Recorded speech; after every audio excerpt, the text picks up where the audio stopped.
Hello friends, welcome to my channel. आज इस video lecture में हम केवीएस पीजीटी इकोनॉमिक्स 2013 के बाकी के 25 क्वेश्चंस को डिस्कस करेंगे। आगे बढ़ने से पहले हम बता दें कि स्टार्टिंग के 24 क्वेश्चंस को ऑलरेडी हमने पार्ट 1 में डिस्कस कर लिया है।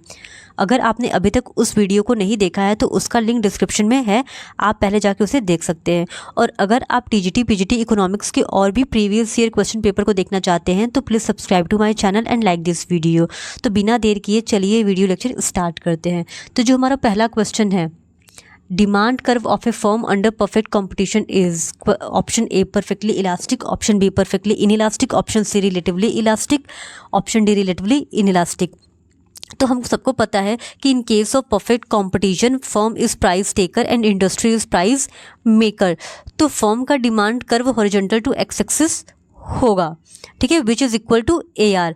और जब कोई demand curve horizontal to X axis होता है तो इट मीन्स वो परफेक्टली इलास्टिक है। It means option is correct, ठीक है। और परफेक्टली इनइलास्टिक का डिमांड कर्व कैसे बनता है? तो वो ऐसे बनता है कि प्राइस में चेंजेस हो रहे होते हैं लेकिन क्वांटिटी पे कोई भी असर नहीं होता है। Now coming to the question number 26, in short period the production can be increased only through the application of dash dash dash factors। कि शॉर्ट पीरियड में अगर प्रोडक्शन को इंक्रीज करना है तो वो किसके थ्रू होगा? तो as we all know there are two factors of production, fixed factors of production and variable factors of production. तो फिक्स्ड फैक्टर्स ऑफ प्रोडक्शन क्या होते हैं? तो ऐसे फैक्टर्स ऑफ प्रोडक्शन जो कि शॉर्ट रन में चेंज नहीं किए जा सकते उनको फिक्स्ड फैक्टर्स ऑफ प्रोडक्शन कहते हैं।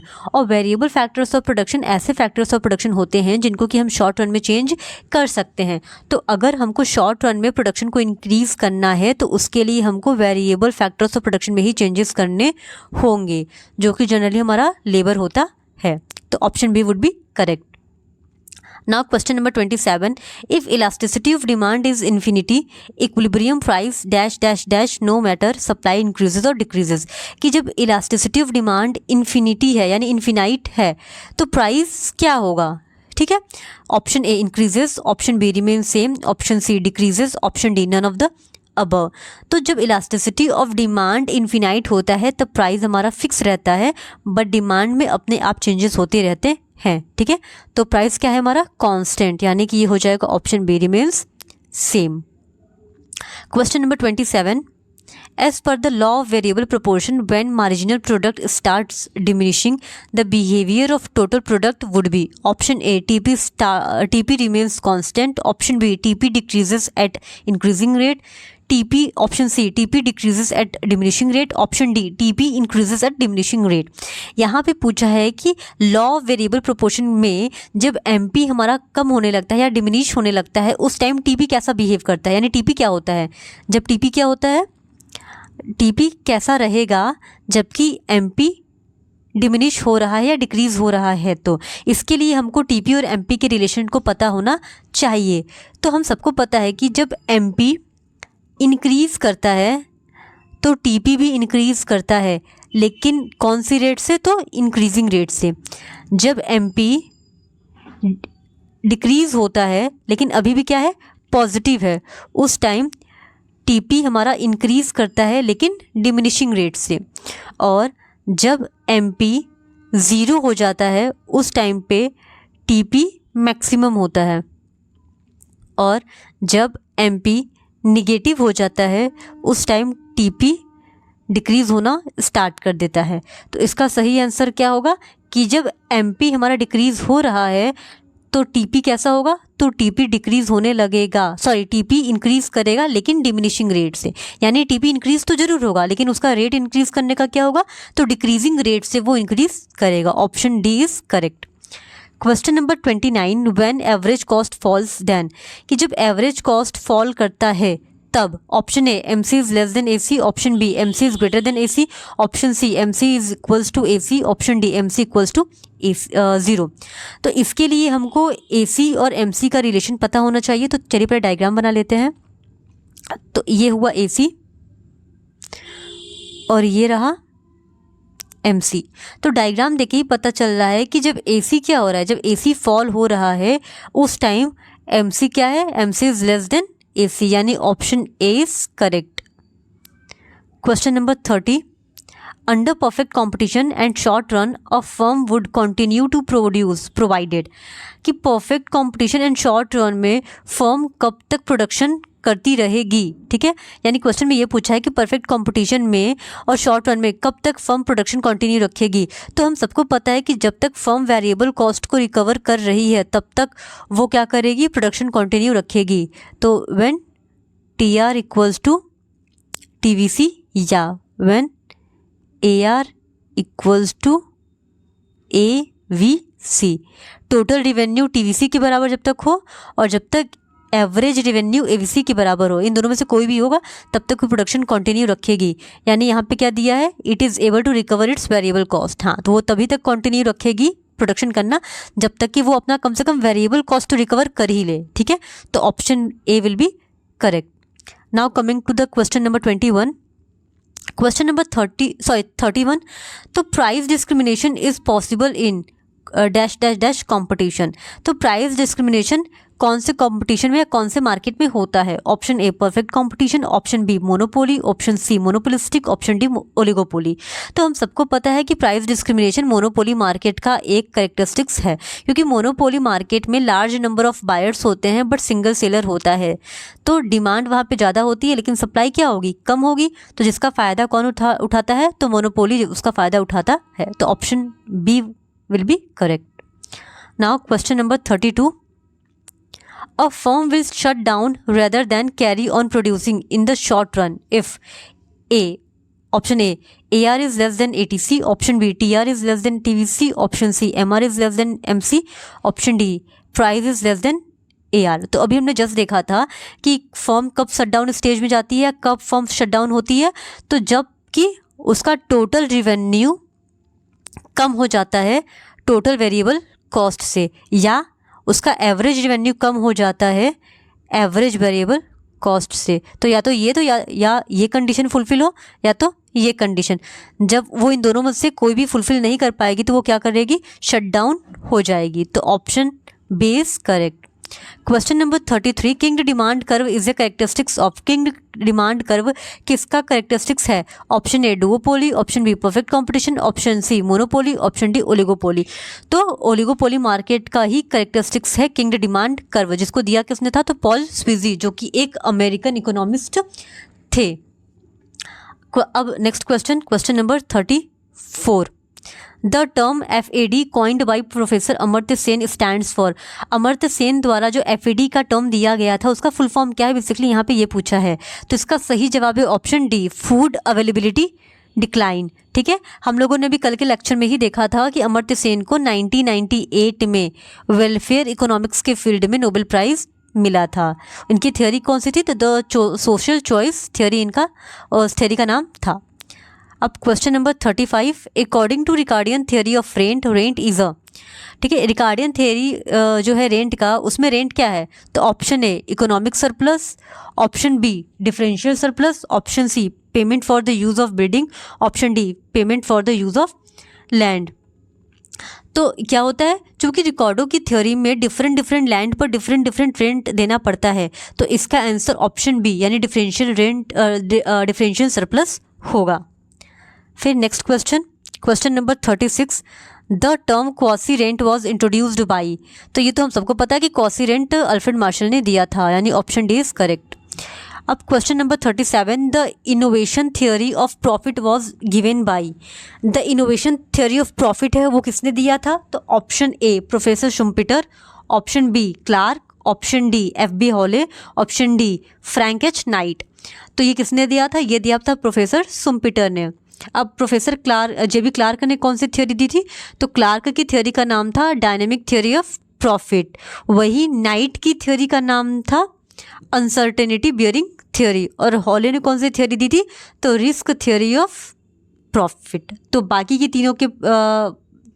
के जो 3 इकोनॉमिस्ट हैं उनकी थ्योरी का नाम भी हमको पता होना चाहिए, क्योंकि वो भी एग्जाम में पूछ सकता है। फिर question number 38, if indirect taxes are subtracted and subsidies are added to net domestic product at market price we will get. यहाँ पे बोला है कि अगर NDP एट मार्केट प्राइस से हम लोग IT को माइनस कर दे और सब्सिडी को ऐड कर दे तो हम क्या हमको मिलेगा? तो हमको पता है कि जब आईटी को माइनस करते हैं और सब्सिडी को ऐड करते हैं तो हमको क्या मिलता है? हमको फैक्टर कॉस्ट मिलता है। तो एनडीपी एट फैक्टर कॉस्ट इसका सही जवाब होगा, जो कि ऑप्शन नंबर ए में है, net domestic product at factor cost. अब question number 39, an example of transfer payment is, transfer payment का एक एग्जाम्पल है option A old age pension, option B bonus received by employees, option C commission received on sale of land, option D retirement pension.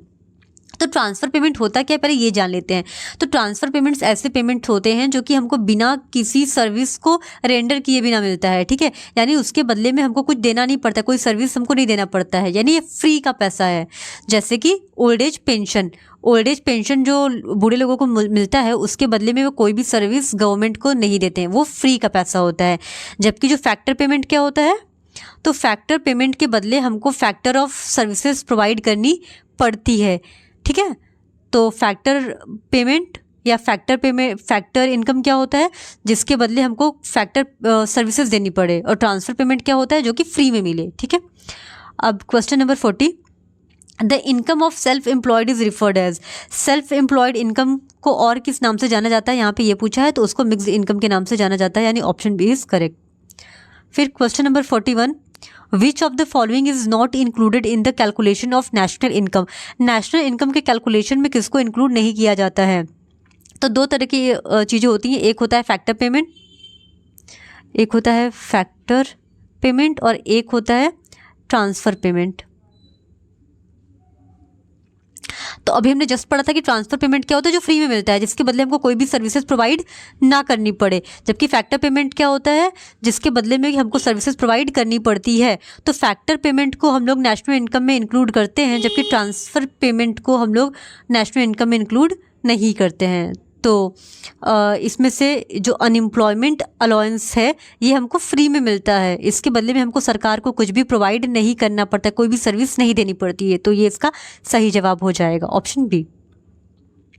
फिर question number 42, which one of the following is not the function of commercial bank, इनमें से क्या commercial bank का एक function नहीं है?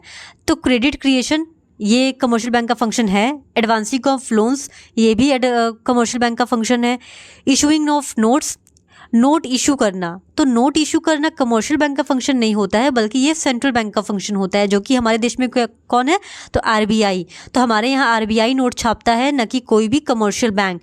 तो option C is correct, issuing of notes. और एजेंसी फंक्शन भी किसका फंक्शन होता है, तो ये भी कमर्शियल बैंक का एक फंक्शन होता है। अब question number 43, which of the following is not quantitative instrument of credit control by the central bank. तो हम सबको पता है कि जो क्रेडिट कंट्रोल होते हैं उसके दो मेजर्स होते हैं, एक होता है क्वांटिटेटिव, दूसरा होता है क्वालिटेटिव। और यहाँ पे हमसे क्वेश्चन में पूछा है कि इनमें से क्या क्वांटिटेटिव इंस्ट्रूमेंट नहीं है, ठीक। तो बैंक रेट ये क्वांटिटेटिव इंस्ट्रूमेंट है, ओपन मार्केट ऑपरेशन ये भी क्वांटिटेटिव इंस्ट्रूमेंट है, कैश रिजर्व रेशियो ये भी क्वांटिटेटिव इंस्ट्रूमेंट है, जबकि मार्जिन रिक्वायरमेंट ऑफ लोन ये क्वांटिटेटिव नहीं बल्कि क्वालिटेटिव इंस्ट्रूमेंट है सेंट्रल बैंक का। तो ऑप्शन डी हमारा सही जवाब हो जाएगा। अब यहाँ पे ऑप्शन सी में बोला है कैश रिजर्व रेशियो, तो कैश रिजर्व रेशियो होता क्या है, तो कमर्शियल बैंक की टोटल डिपॉजिट का वह पार्ट जो वो सेंट्रल बैंक के पास रखती है उसको क्या बोलते हैं, कैश रिजर्व रेशियो बोलते हैं, ठीक है। फिर question number 44, to increase the flow of credit in the economy the central bank, जो इकोनॉमी में फ्लो को इंक्रीज करने के लिए, क्रेडिट के फ्लो को इंक्रीज करने के लिए सेंट्रल बैंक क्या करती है, ठीक है। Option A reduces the statutory liquidity ratio, option B increases the cash reserve ratio, option C increases the bank rate, option D none of the above. यहाँ पे पहले ये पता होना चाहिए कि एसएलआर, सीआरआर और बैंक रेट होता क्या है, ठीक है। तो एसएलआर क्या होता है, जिसको स्टैचुटरी लिक्विडिटी रेशियो बोलते हैं, तो टोटल कमर्शियल बैंक की टोटल डिपॉजिट का वह पार्ट जो वो आरबीआई के पास रखती है उसको बोलते हैं सीआरआर यानी कैश रिजर्व रेशियो, जबकि कमर्शियल बैंक की टोटल डिपॉजिट का वह पार्ट जो वो अपने पास रखती है उसको बोलते हैं एसएलआर, ठीक है। तो यहाँ से ये तो क्लियर हो गया कि सीआरआर क्या होता है और एसएलआर क्या होता है। अब कभी कभी कमर्शियल बैंक क्या करती है, सेंट्रल बैंक से लोन भी लेती है, तो जिस रेट पे वो लोन लेती है, जिस रेट ऑफ इंटरेस्ट पे कमर्शियल बैंक सेंट्रल बैंक से लॉन्ग टर्म के लिए लोन लेती है, उसको बैंक रेट बोलते हैं। ठीक, तो यहाँ पे क्वेश्चन में ये पूछा है कि अगर सेंट्रल बैंक को इकोनॉमी में क्रेडिट के फ्लो को बढ़ाना है तो उसके लिए वो क्या करेगी, तो वो क्या करेगी, एसएलआर को कम कर देगी। क्योंकि अगर अब बैंक अपने पास कम पैसा रखेगा तो वो लोगों को यानी पब्लिक को ज़्यादा लोन दे पाएगा, तो उससे क्या होगा, क्रेडिट क्रिएशन ज़्यादा होगा। ठीक है, तो ऑप्शन ए हमारा सही हो जाएगा। अब question number 45, which of the following is a normal resident of India, इनमें से कौन इंडिया का नॉर्मल रेसिडेंट है? Option A USA ambassador in India, option B ambassador for India in USA, option C foreigners working in WHO located in India, option D all of the above. तो USA ambassador in India, ठीक है, USA का ambassador जो कि India में काम कर रहा है वो यूएसए का रेसिडेंट कहलाएगा, यूएसए का नॉर्मल रेसिडेंट रहेगा, ना कि इंडिया का। वही option C foreigners working in WHO, ठीक है, अगर WHO के कोई ऑफिस इंडिया में है, उसमें फॉरेनर्स काम कर रहे हैं, तो वो जिस देश से बिलोंग करते हैं वो वहाँ के नॉर्मल रेसिडेंट कहलाएंगे। सेम इसी तरह अगर इंडिया का कोई इंसान दूसरे देश के एम्बेसी में काम कर रहा है, ठीक है, तो वो इंडिया का ही नॉर्मल रेसिडेंट कहलाएगा। वो भले ही दूसरे देश में है लेकिन वो काम किसके लिए कर रहा है, इंडिया के लिए कर रहा है, तो वो कहाँ का नॉर्मल रेसिडेंट कहलाएगा, वो इंडिया का नॉर्मल रेसिडेंट कहलाएगा। तो option B is correct. Now question number 46, leakages which have negative impact on the process of income generation in the economy are A saving, B imports, C taxes by the government, option D all of the above.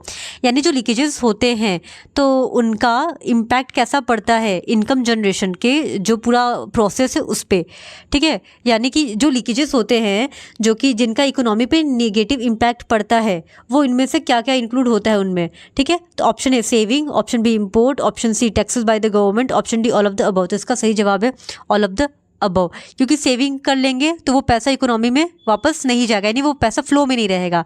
Import कर लेंगे तो पैसा देश के बाहर चला जाएगा। Taxes by the government, अगर हम टैक्स गवर्नमेंट टैक्स लगा रही है हम पे, तो वो पैसा किसके पास जाएगा, गवर्नमेंट के पास जाएगा, यानी वो फ्लो में नहीं आएगा। तो ये तीनों ही चीज़ क्या करते हैं, तो लीकेज हैं जो कि इकोनॉमी पे गलत इंपैक्ट यानी निगेटिव इंपैक्ट डालते हैं इनकम जनरेशन के प्रोसेस में, ठीक है। तो इसका सही जवाब हो जाएगा ऑप्शन डी। अब question number 47, if personal disposable income is 1000 crore and consumption expenditure is ₹750 crore, then APS average propensity to save is, ठीक है। तो हमको APS का फॉर्मूला पता है कि APS का फॉर्मूला क्या होता है, तो सेविंग अपॉन में इनकम, ठीक है। तो यहाँ पे हमारे पास सेविंग तो दिया नहीं हुआ है लेकिन कंजम्पशन तो दिया हुआ है। तो अगर हमको अगर कंजम्पशन दिया हुआ है और टोटल इनकम दिया हुआ है तो हम सेविंग निकाल लेंगे। तो इनकम माइनस कंजम्पशन, तो हमारा क्या निकल के आ जाएगा, सेविंग निकल के आ जाएगा। तो 1000 माइनस 750 इक्वल्स टू 250, ठीक। तो ये हमारा निकल के आ गया सेविंग। अब APS का फॉर्मूला क्या होता है, तो सेविंग अपॉन में इनकम, तो यहाँ पे रखेंगे हम 250 अपॉन में 1000। तो इसका सही जवाब क्या हो जाएगा, ऑप्शन ए, ठीक है। तो option A is correct answer. अब next question number 48, which of the following is not a capital receipt of the government budget, इनमें से क्या गवर्नमेंट बजट का कैपिटल रिसीट नहीं है। Option A recovery of loans, option B money received through disinvestment, option C tax receipts, option D borrowings from the general public. तो सबसे पहले ये समझ लेते हैं कि कैपिटल रिसीट क्या होता है और रेवेन्यू रिसीट क्या होता है। तो रेवेन्यू रिसीट्स ऐसे रिसीट्स होते हैं जिससे गवर्नमेंट की लायबिलिटी एंड असेट पे कोई इंपैक्ट नहीं पड़ता है, ठीक है, यानी ना तो जिससे गवर्नमेंट की असेट में कोई फर्क पड़े और ना ही गवर्नमेंट की लायबिलिटी पे कोई फर्क पड़े, उसको रेवेन्यू रिसीट बोलते हैं। वहीं दूसरी ओर कैपिटल रिसीट ऐसे रिसीट होते हैं जिससे गवर्नमेंट की लायबिलिटी एंड असेट दोनों पे इंपैक्ट पड़ता है, या तो लायबिलिटी बढ़ेगी कम हो जाएगी या तो असेट बढ़ेगा कम हो जाएगा। तो यहाँ पे जो टैक्स रिसीट है, ठीक है, ये रेवेन्यू रिसीट होता है न कि कैपिटल रिसीट होता है, क्योंकि टैक्स के बदले में हम बाउंड नहीं है कि गवर्नमेंट हमको उसके बदले में कुछ दे, ठीक। तो ऑप्शन सी सही हो जाएगा। अब नेक्स्ट क्वेश्चन है, the statistical method used for collection of secondary data is option A direct personal investigation, option B indirect oral investigation, option C through questionnaire and schedules, option D through government publications. तो question में हमसे पूछा है कि secondary data collect करने का इसमें से कौन सा स्टैटिस्टिकल मेथड है। तो ऑप्शन ए, बी एंड सी ये तीनों ही प्राइमरी डेटा कलेक्ट करने का मेथड होता है, जबकि option D through government publication ये सेकेंडरी डेटा कलेक्ट करने का एक मेथड होता है, क्योंकि जब भी गवर्नमेंट कुछ भी पब्लिश करती है, अगर हम उससे कोई डेटा कलेक्ट करते हैं तो वो सेकेंडरी डेटा में जाता है। ठीक है, तो option D is correct. Now question 50, As per 2011 census, the literacy rate of males and females respectively in India is। जो 2011 का सेंसस है उसमें लिटरेसी रेट कितना है मेल्स एंड फीमेल्स का। तो मेल एंड फीमेल का क्या है 82.14% एंड 65.46%, यानी जितने भी मेल है उसमें से 82.14% मेल पढ़े लिखे हुए हैं, और अगर मान लेते हैं 100% वुमेन है तो उसमें से 65.46% वुमेन क्या है पढ़ी लिखी है। तो हमने नेक्स्ट 25 क्वेश्चंस को आज डिस्कस कर लिया है, और बाकी के 25 क्वेश्चंस को हम लोग नेक्स्ट पार्ट में डिस्कस करेंगे। और अगर आप ऐसे ही और वीडियोस देखना चाहते हैं तो please like, share and subscribe to my channel. Thank you very much.